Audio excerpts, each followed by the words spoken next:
Coming to you from the center of the universe in Lipsick, Wisconsin, it's the Hot Rod Tuesday podcast. Hi, I'm Ed. Hi, I'm Bob. We're with the Wisconsin Specialty Vehicle Alliance, dedicated to preserving our right to restore, modify, and drive our specialty vehicles. And we're listening to Hot Rod Tuesday podcast. So what'd you think of that intro? Honest opinion? Yeah. I don't like it. I'm with Al. Huh. Figured with the famous uncle and everything that you would probably like the polka, but whatever. Used to like you. Hey, welcome to episode 57. I'm Tom. Kyle. And Al. So yeah, we're stuck in the throes of winter right now. It's what is it, November or something or another. Doesn't really matter. It's colder than hell outside.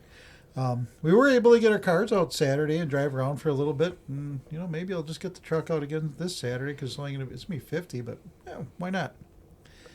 So we got some fun shows coming up here in the future. December 9th, next week we have Arlo. So the Arlo Dillman, he used to be part of Wisconsin Hot Rod Radio, and now he does the artwork that he did. So he's done artwork for me and for Al, for Kyle. He's done it for a lot of people.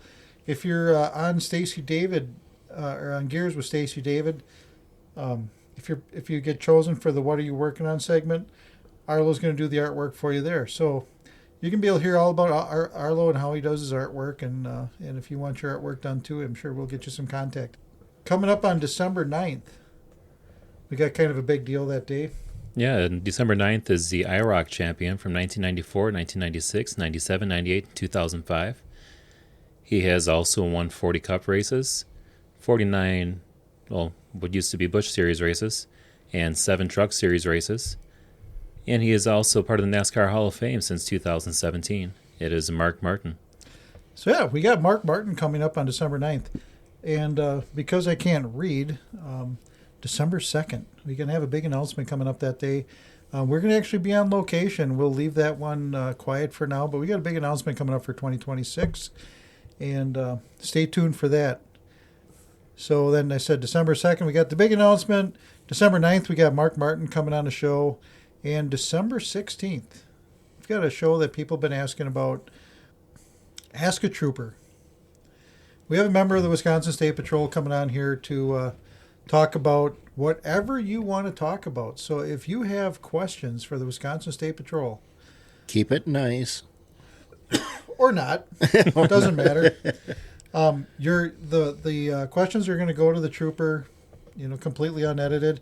I'll take the names out, but the questions are going to go completely unedited to the trooper. So yeah, anything you got, whether it be licensing, whether does a red car get me pulled over more, is a 9-year fine, 10-year fine, I was just going to say that.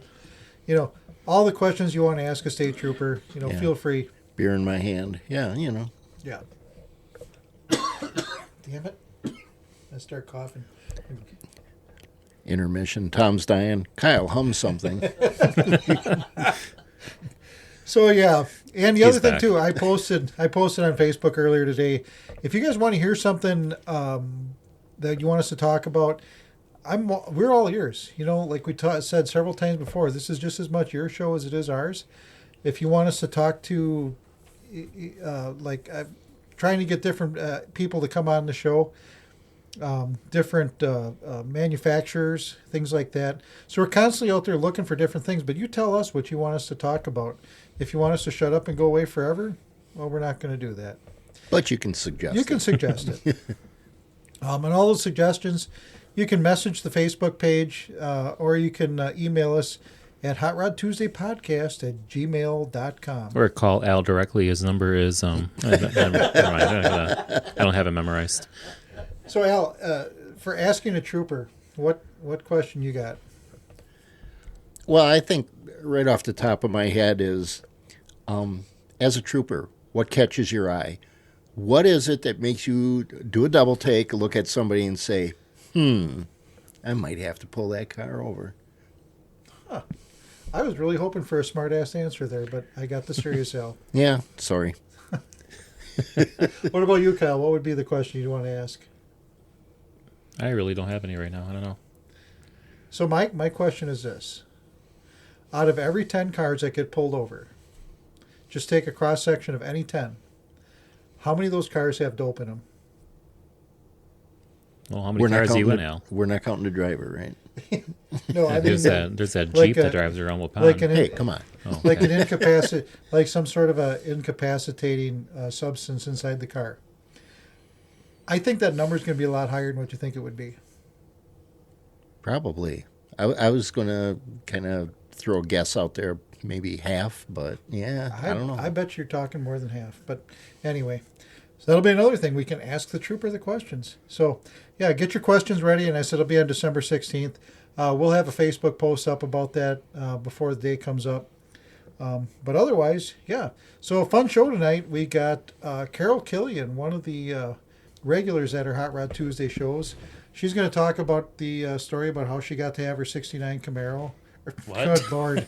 She's going to kill me. Sorry, Carol. Good thing there's a edit button.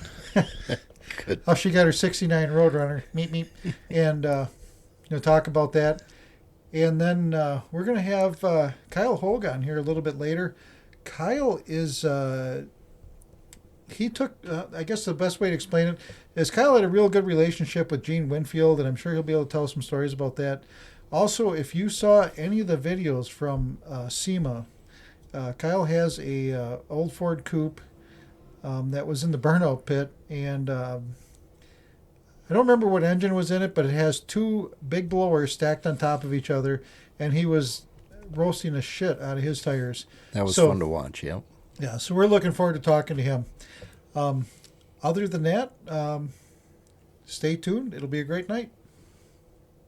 On the phone with us all the way from Paso Robles, California is Kyle Hogue. Kyle, welcome to the podcast. Thank you. Glad to be here.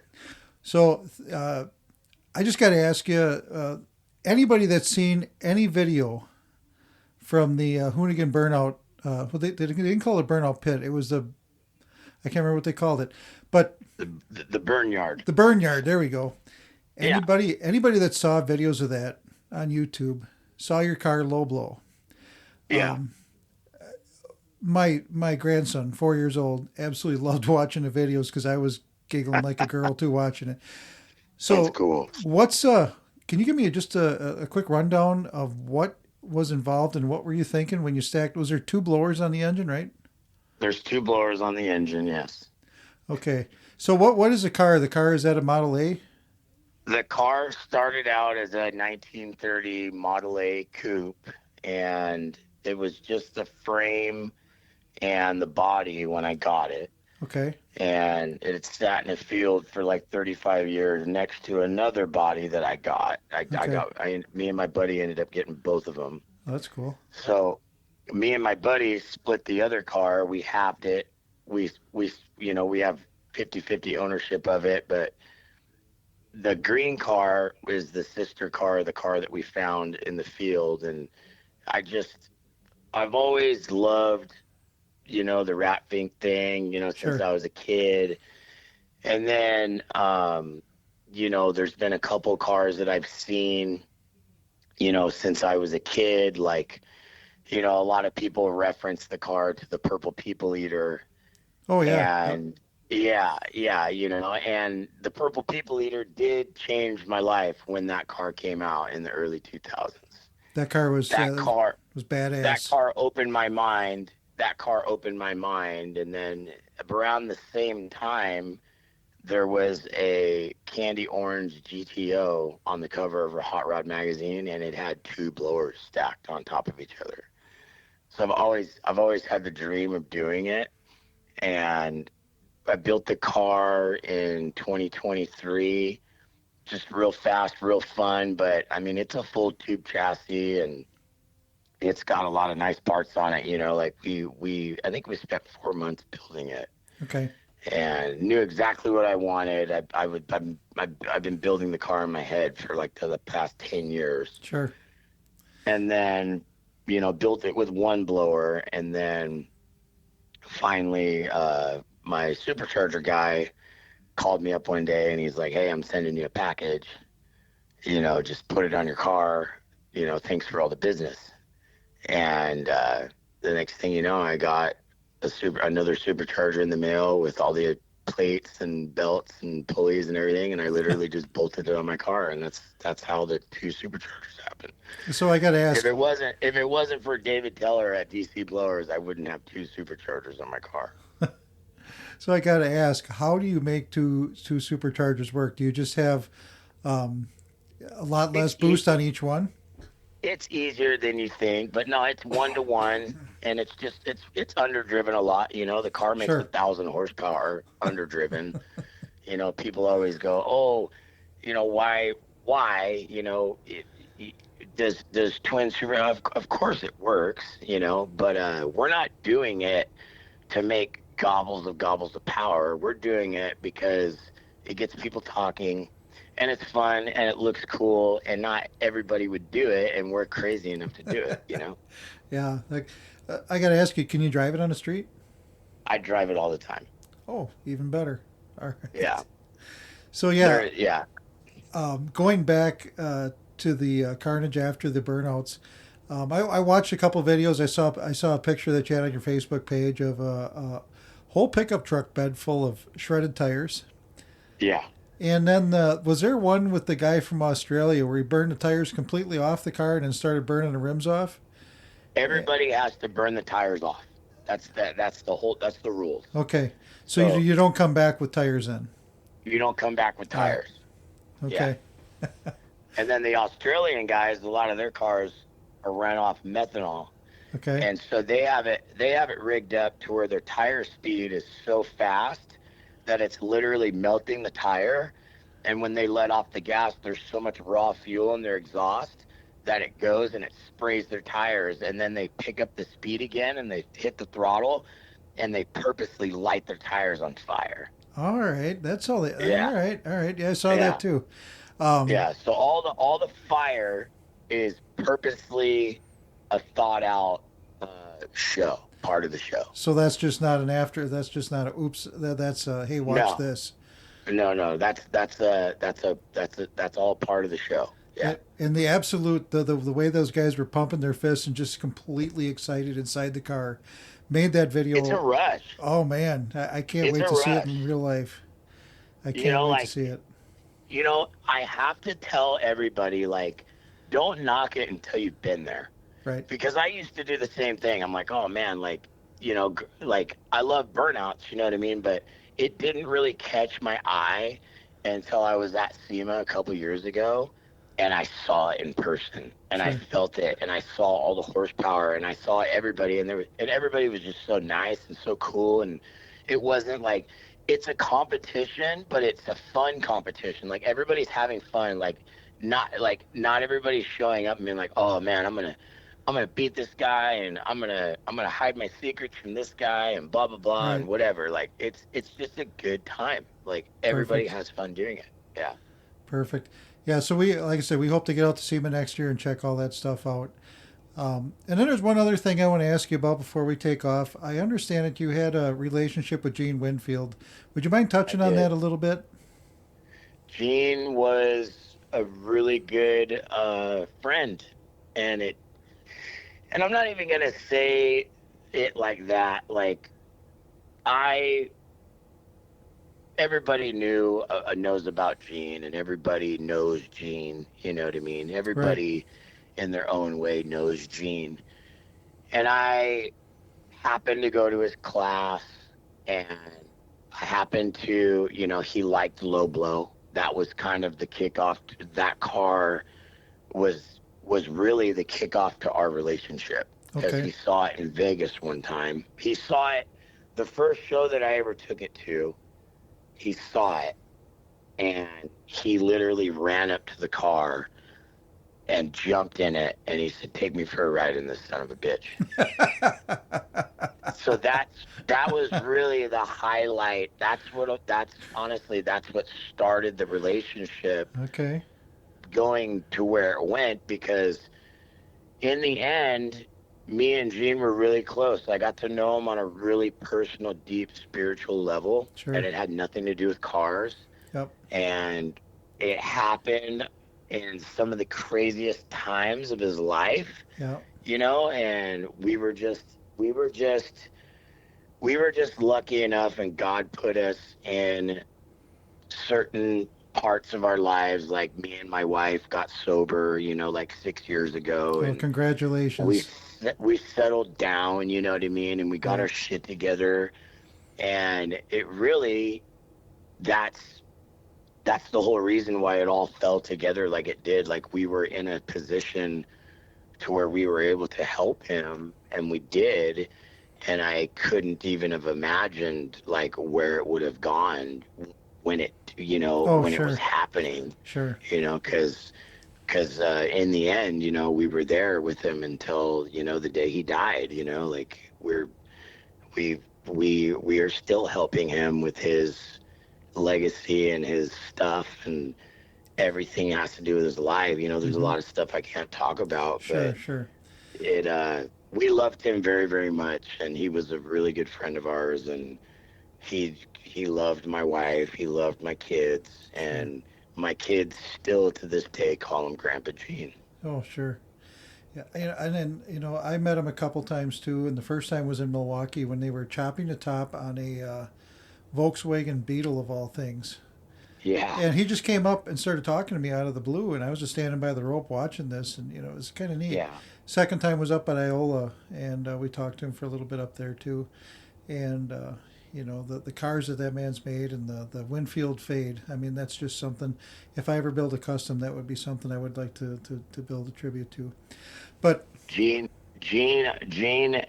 always said, Gene always said, you got to just be nice to everybody, no matter what, Right. That was his thing, and I'll always take that from him. And he always told me, Kyle, you got to show up if you want to if you want to win a trophy. Yeah. You ain't gonna win a trophy if you don't show up. Well, let me tell you, you definitely showed up at SEMA, because, damn, that was something. It was so much fun. He would have been right there with us if he was still Right, here. right. Yeah. Yeah. So anyway, Kyle, thank you so much for coming on the show. And I'm going to post a couple pictures of Low Blow, and maybe a video if I can find a decent one. And Okay. that, like I said, that car was awesome. And we look forward to meeting you next year out in SEMA. Oh, I can't wait, man. All right. Appreciate it. All right. Thank you very much. And All right. hopefully we'll talk to you soon. You have a good night. Take You care. too. Thanks, sir. All right. Bye. On the phone with us, we have one of our Hot Rod Tuesday regulars, Carol Killian. Carol has a 69 Roadrunner, am I correct? Correct. Yeah. So she's got a 69 Roadrunner that had a heck of a story about how it came to be. So, Carol, we talked about it at a car show last summer, and I was just totally, I love the story, and I thought people would really love to hear the story also. So if you don't mind, share the story about how it came to be that you got this 69 Roadrunner. Okay. Back in 1969, my older brother got a Roadrunner when he got home from Vietnam. Well, when he got his car, then I said to my dad, "Can I get a Roadrunner?" He said, "No, girls don't drive muscle cars." So, okay, life went on, got married, had children, and my husband always got those magazines and things that you picked up in restaurants or Sure. gas stations, and he saw one that was brought in from Arizona. So we called, the trucker brought it up from Arizona and had it for sale. So we went up to Slinger and looked at it, and they had all the fenders and everything in the inside the vehicle. It was black, yellow, and orange, and it needed to be, restored. So we bought it and brought it home and checked out the engine and transmission were fine. It's just that it looked like crap. But we got it running, and we kept it running, and then we took it down to a person in Cambridge, and he restored it, the whole thing back to original. I was hoping it would have been baby blue and white like my brother's, but it turned out to be, the fender number said citrus orange. Okay. So we kept it all original. We had a little Italian gentleman did all the interior work, and because the headliner was hanging down onto the seats, Oh, sure. because rodents and stuff were in it. Yep. But nothing was rusted through. We had to have no body fill on it. Oh, even better. Yeah, and we just like we had to order the tires out of Pensacola, Pennsylvania, because we wanted to keep it original. That's the only place you could find the red walls. Oh, sure. Yeah. Yep. Yeah, yours is one of the most original ones that we have out there. So I just got to ask, from the time that you said you wanted one to the time you were able to drive it, was a span of, well, let's just say it was decades. I don't want to throw any age numbers in there or anything like that, I think you just did. but it was decades. Yeah. What do you think your dad would say today if he saw that you were driving a Road Runner? He'd be proud of it. Yeah. When Larry and I got it going, and so we could drive it with the headliner not being down on the steering wheel, we took it to the cemetery where my dad was, and we drove it. It was still black, yellow, and orange. And I said to my dad, "See, I got it," and we drove home. Yeah. He knew that I would eventually get it, but it took like 3 decades. You get married, you have children, you put the children through school, and then you go, "Where's my toy?" Yeah. Well, you look at it though, and it was after all that time, you would think the passion for that may have faded. Something that you wanted at 18 was something you still wanted later in life like that, and that's what these cars do. I mean, people are so passionate about these cars, and it's not just a piece of metal. It is, sometimes I think they're living, breathing things that have a soul. How many times do you talk to it when you start it? Like, come on, you can do it this time. Yeah. Yeah, I mean, they're show you want to sit in a shed. Come on, let's go. right, right. And then, we talked about the same conversation. I don't know if you remember this, but we're talking about trophy shows. And you said something that I've used probably 23 times on this podcast. Is that, why do you want to chase a trophy when you drive your trophy? Yeah. And boy, that resonated with me so much. So thank you for that. I use that a lot. Good. Because that's the way I feel. I don't need to drive it to go show it off to get a trophy to dust. I just want to go and let people see how beautiful these cars are. And I love going to car shows and looking at all the cars. But I'm a Mopar girl, so they'll always be my favorite. Sure. So speaking of car shows, you're out at Hot Rod Tuesday at just about every show. Yeah. I think, you haven't missed very many, if any at all. So what's your thoughts on the Hot Rod Tuesday show? Do you enjoy it? Do you think we should shut it down? Where are you thinking? What? No, keep it going until I can't drive anymore. Okay. Another 20 years. Keep it going. Okay. Well, I just wanted to be sure. Yeah, I love your car shows. I love the live music, and I enjoy sponsoring the different organizations that you have come out and do the food. Sure. Well, and it's great that people come out and do that. I mean, we're able to raise quite a bit of money for the different organizations that are out there, and but yeah. So Carol, thanks very much.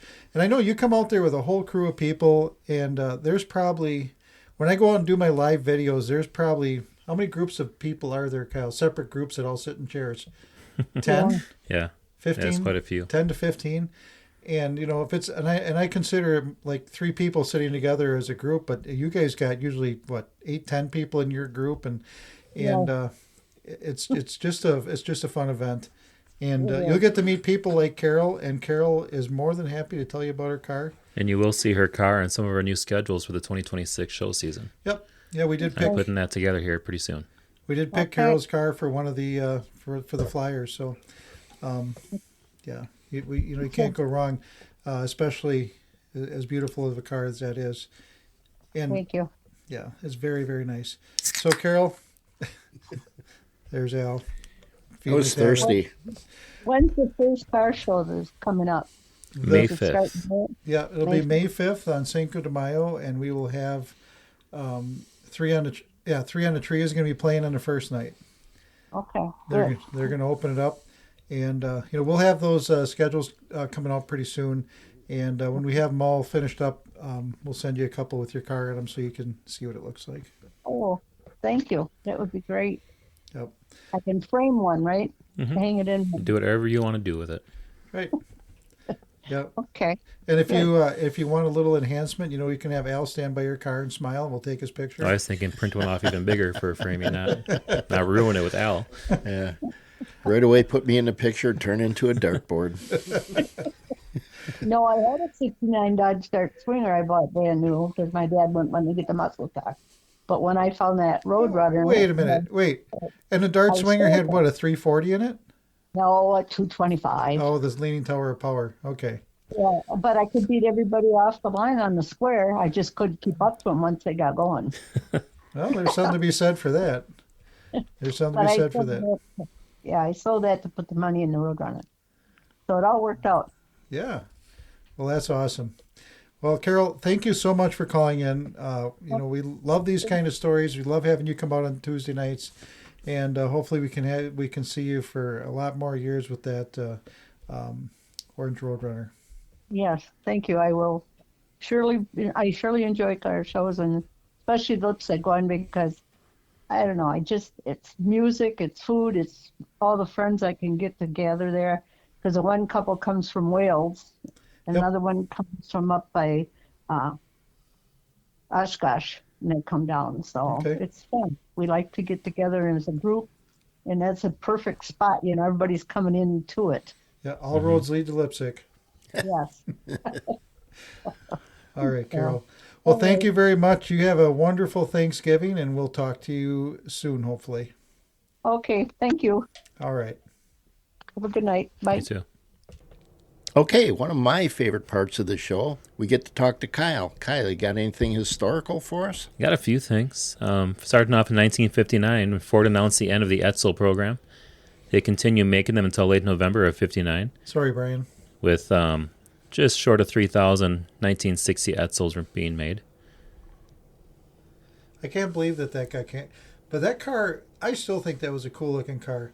When they got rid of that horse collar grill, though, I think that was the end of it. That horse collar grill, I think, just signified the Edsel. You look at the newer ones, and they just looked like another Ford, and it was like, eh. Yeah, true. Jumping ahead to 2006, Mark Martin's final start with Jack Roush Racing in Homestead, Miami, before he moved on to a different team. Yep. Hard to believe. Yeah, 2006. 19 years ago. Wow. But he did race with Hendrick after that and a couple other smaller teams. But yeah, last time in the number 6 car was 2006. That'd be, I won't say it. Never mind. I can't. Yeah, you can. Are you going to be okay? Mm-hmm. No, I'll be fine. Okay. No, you won't. Yeah. And back to 1942, a 1,700-mile Alaska highway connecting the United States to Alaska through Canada was opened. It was first built after the attack on Pearl Harbor to transport military supplies. Opened to the public in 1948. Wow. You ever driven up to Alaska? Never have. No, me either. In 1966, Elvis released his 22nd movie called Spin Out, where he was a rock and roll singing race car driver named Mike McCoy. All right. Favorite Elvis movie? You got me there. The man was an icon, but I was not a fan. Sorry. But you do like the Beatles. I do. Yeah, my favorite is going to be Blue Hawaii. I mean, love Hawaii and everything about it. Angela Lansbury was actually hot way back when, just in case you're wondering. But anyway, the part that makes me laugh about Blue Hawaii is he's returning from the service, and his dad runs this big pineapple plantation, of course, because in Hawaii, because what the fuck else is there? But they have a little house, like a what do you call him, butler kind of a guy, and he's of Asian descent. You know what they called him in the movie? You know what his name was? Oh boy, we're gonna get canceled, aren't we? Ping Pong. Ping Pong. His name was Ping Pong. Jeez. And I look at that today going, oh my God. I mean, you can almost hear people's butt slam shut when they hear ping pong. Yeah. But, yeah. 1963. Thank you, Kyle. 1963, November 22nd, JFK's final ride in a convertible. It's one way to look at it. Oh, God. So driving in a parade down in Dallas, and there he goes. Jesus. Lost his mind. I always tell my Oh my whenever God. whenever my classes give me a look like they can't believe something they just learned in the class. I call it Abraham Lincoln experience. It was mind blowing. But If you're with listening JFK, it's even from better. if you're listening from the historic attractions museum down there in Roscoe, Illinois, we're sorry, Tony. That is not the story you told us. But yeah, Well, I had to give it a Tony's twist. a I just historian. Thought about it on the spot. I have a history degree too. And I got one more thing. Oh, good. I can't wait. This is more local to Wisconsin here. 1927, Tuesday the 22nd of November. The first patent for a snowmobile was granted to Carl Eliasson of Saner. Yep. So, Up there is, I think they have the snowmobile museum up there too somewhere. no, probably up by Saner. Yeah, I remember seeing signs for it, but it's either. Remember when we went up to Saner, we were either going to the bar or going fishing. There's not two places in between. Right, those were the options. Right. Good options they were. Yeah. No, there's one in Michigan, but that's not the one that you're talking about. Yeah. Oh, maybe MCACN County. Yep. And then history. I just sent you the text on Sunday. There's a Snowmobile Hall of Fame in St. Germain. Maybe that's what it is. Yeah, it was 68 And there's one in years. Eagle River, too. Let's see. 57? Yeah, Yeah, 68 years. 68 years ago. Yeah. Yeah, we're both Bloody Mary Day. yeah we're both historians when it comes to like Wisconsin. I wouldn't say historians. We enjoy history of Wisconsin, and when I got up on the morning of November 16th, I sent Al a text: "Happy Ed Gein Day." But sorry for the Well, people then- in Plainfield. As Wisconsin history, people, it happened on February 28th, 1874. It was Groundhog's Day. I don't know. I just thought I'd throw a date out there and see if you knew. You're just being kidding. Yeah, there's nothing there. I don't know what happened. Yeah. Well, that was a day. Yeah. C.E. Miller up in Watoma, he patented one of these covered wagons, and he had a whole different wheel hub assembly, and it's called the Miller hub yet to this day. And that's what happened back then. So anyway, you guys hang tight.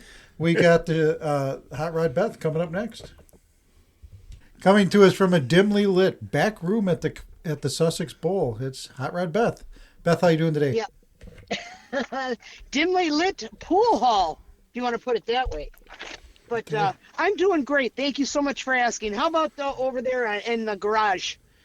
Well, actually, we're in the old toy room / old daycare room / Kyle's old bedroom / Melissa's old bedroom, Computer room. computer room. Yeah, There's a lot of things back then. yeah. So We moved it. So it's We moved it in the house because I'm a big wuss and I don't want to turn the heater on in the garage every 4 minutes. oh, got it. But you have drinkies and stuff going in there, right? They do. Certainly. Yeah, it's a Okay. fat baby fart. Of course we do. Yeah. All righty. Well, there's not a bunch of things happening besides this weekend is Muscle Car and Corvette Nationals, the MCACN, Yep. in Chicago this weekend at the Donald Stevens Convention Center, Rosemont. Yep. 22nd and 23rd Saturday and Sunday. It's $40 to get in. So bring. I think it's card only, if I'm not mistaken. I They think might it have is a cash line too, but I believe there's a lot of card sales from the vendors and things like that too. But There's along with that $40, so you're going to see some $1 million cars there. oh my God, yeah. There's going to be a lot of cool stuff. And the show is on Saturday from 9 to 8 and Sunday 9 to 5. Yeah, and there's like 500 muscle cars, different Corvettes. Yep. There's supercars there. They have the barn finds, which is always really cool to look at. Sure. There's vendors, there's restaurant, there's all kinds of stuff there, T-shirts, things like that to sell. But it is usually a good show. I don't think that every year. I think every year they switch out the cars. I don't think you can be there 2 years in a row Okay. with the same car, if I'm not mistaken. I could be wrong, but if you haven't been to the show, it is really, really a good show. Something to do on a rainy, cold day. So Right. And if you're from this area and you think, oh, I want to go down there and I want to get something to eat. This is totally. We got nothing. No sponsorship, no nothing. But check out Lou Malnati's Pizza. Holy shit, best pizza I've ever had. It's actual real live Chicago deep dish. That's the deep dish stuff. Yeah. I know that there's probably some Chicago people on here saying, "Oh no, you got to go to this place." Well, listen, we don't like getting that far off the interstate. We get scared, with the twerking and all. Right? Isn't that the truth? But Isn't anyway, that the truth? yeah, MCACN. Like I said, I wanted to go this year, but Alex's birthday party is on Sunday, so that is where I'm going to be. Well, if you need me to call you in sick to that car job of yours. Yeah, someday. The other thing, and just for fun, I was looking at WisconsinMotorEvents.com a little bit earlier, and there are actually a couple events yet. I thought down in Waterford, there's a barbecue party for a car club. And believe it or not, I believe on Sunday morning there's actually a Cars and Coffee. I don't remember where it is, but if you're interested, check it out. There's still a couple shows out there if you got your car out there.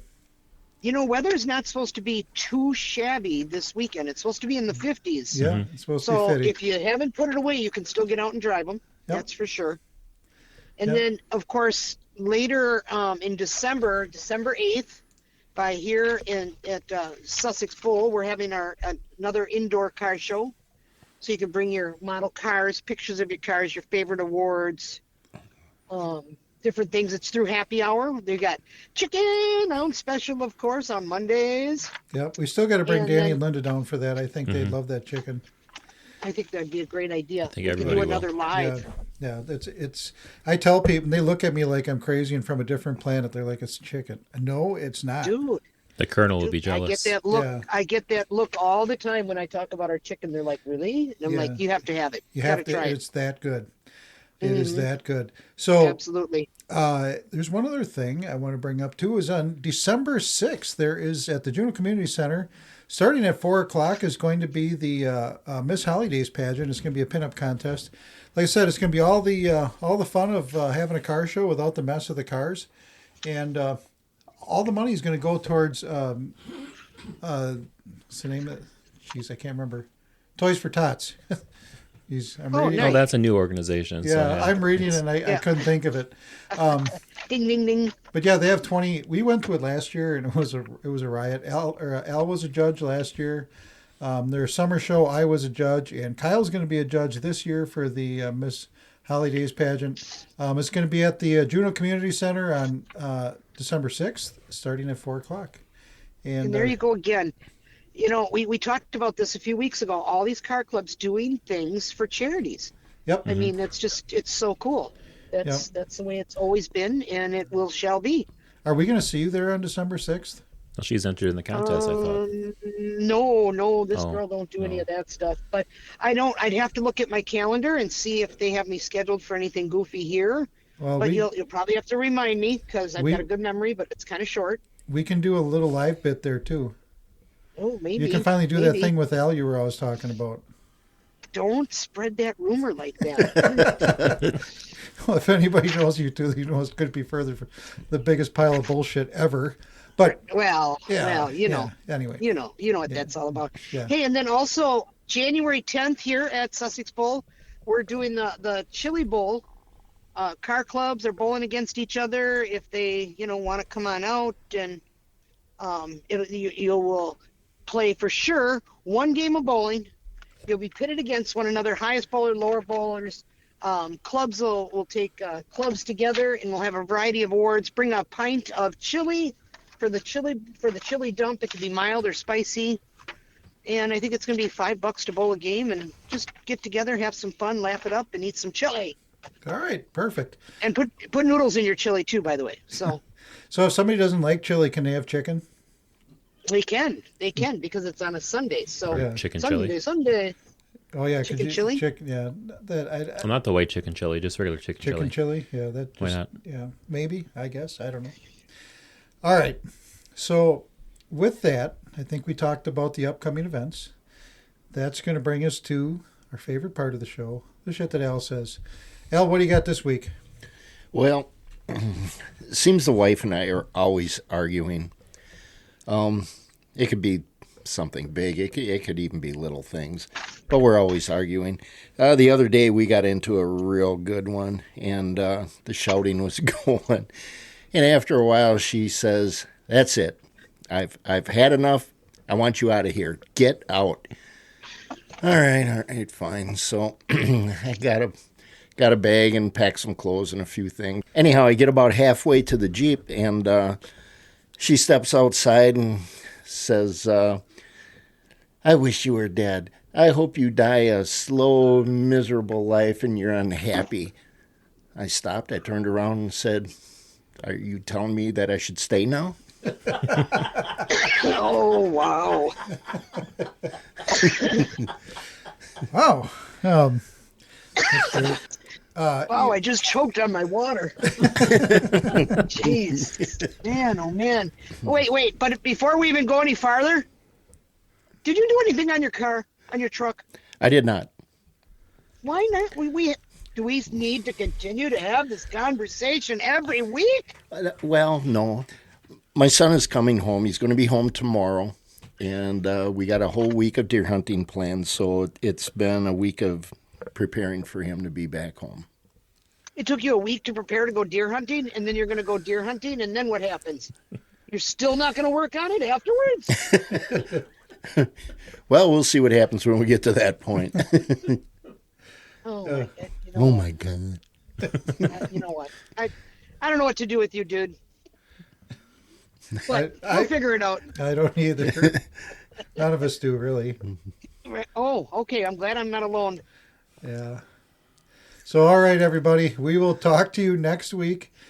Hey, everybody, get out there. Drive them this Saturday and Sunday. It's going to be in the 50s. Go make it happen. We don't have, knock on wood, I don't think we have salt out here yet. No. I haven't seen any salt trucks or anything like that. I could be incorrect also, farther north. Yeah. Oh, did they brine? Okay. Yeah, okay. Just brining on the like 151 bridges. Stay off that, you'll be fine. Oh, yeah, just do side roads then. Yep. Side roads, avoid bridges. But drive fast, take chances. Hey, you guys, have a great week. All right, See you, Beth. Thanks for listening to the Hot Rod Tuesday podcast.